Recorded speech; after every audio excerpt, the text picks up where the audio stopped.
you've worked out what proportion of these guys are claiming to be Albanian.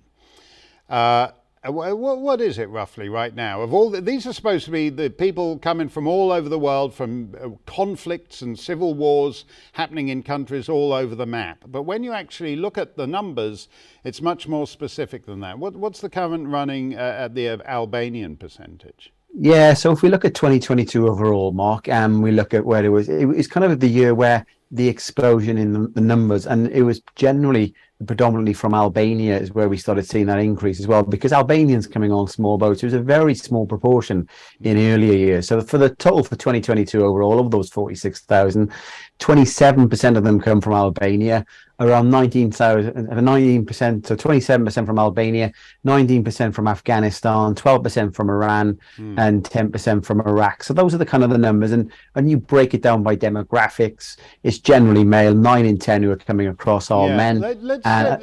Let's just take a look at that second graphic you sent us.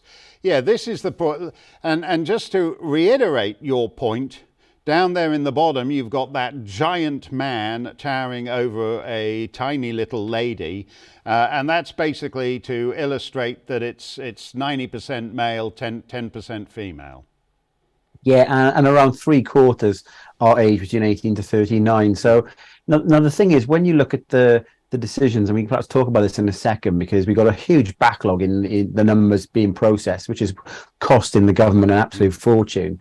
And when you look at the 2021 figures, which is the latest year we actually have got, Mark, we didn't get that many people from Albania approved to stay. It was relatively low. Now, we didn't get many applications looked at through 2021 as well. But so I think Rishi Sunak's talking about, returning people from Albania. I'd question with the figures then, if they are going to say that they're going to return anybody from Albania, well, it makes no sense for those coming over in 2023, and we haven't got the data for the nationality on those. But when the government says, if you're from Albania, we'll return you immediately, well, you throw your papers away, you land in and just say you're from somewhere else. You're not going to be saying you're from a country where you're going to be sent straight back, are you? So I think we've got to look at that kind of issue that might happen as we go into 2023 and continue the kind of in the coming months, I think, Mark.